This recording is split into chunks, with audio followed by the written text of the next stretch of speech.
எல்லாரும் எப்படி இருக்கீங்க? நாங்கள் ரொம்பவே நல்லா இருக்கோம். இன்றைக்கி நம்ம ஹாசரா கிரியேஷனில் பண்ண போகிறது மூளை மசாலா. மூளை மேலே உள்ள இந்த நரம்புகளை எடுத்துட்டு நல்லா மூளையை க்ளீன் பண்ணி வச்சுக்கலாம். ஒரு பாத்திரத்தில் கொஞ்சமாக தண்ணி, 1 டீஸ்பூன் உப்பு, 1 டீஸ்பூன் மஞ்சள் சேர்த்து க்ளீன் பண்ணி வச்சுருக்க மூளையும் சேர்த்து 2 நிமிஷம் கொதிக்க விட்டு வடிகட்டி எடுத்துடலாம்.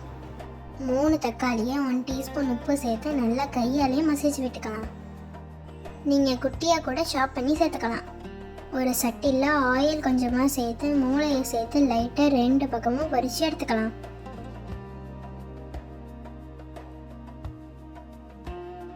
அதே பேன்லேயே 2 டீஸ்பூன் மிளகாய்த்தூள், கொஞ்சமாக கருவேப்பிலை, 1 டேபிள் ஸ்பூன் இஞ்சி பூண்டு பேஸ்ட் சேர்த்து நல்லா வதக்கி விட்டுட்டு தக்காளியையும் சேர்த்து வதக்கிக்கலாம்.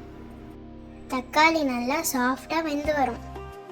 2 நிமிஷம் மூடி போட்டு வேக விடுங்க.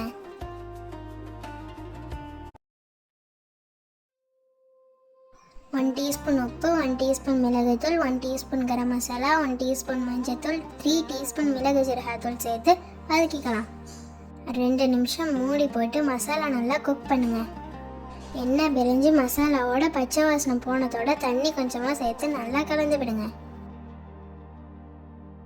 பொரிச்சு வச்சிருந்த மூளையை சேர்த்து கலந்து விட்டு மூடி போட்டு 2 நிமிஷம் வேக விடுங்க.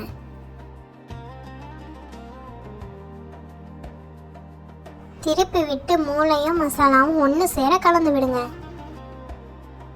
மூளையை குட்டி குட்டியாக கட் பண்ணிக்கலாம். அப்போ தான் உள்ள மசாலாலாம் ஏறி சாப்பிடும் போது செம்ம டேஸ்ட்டாக இருக்கும்.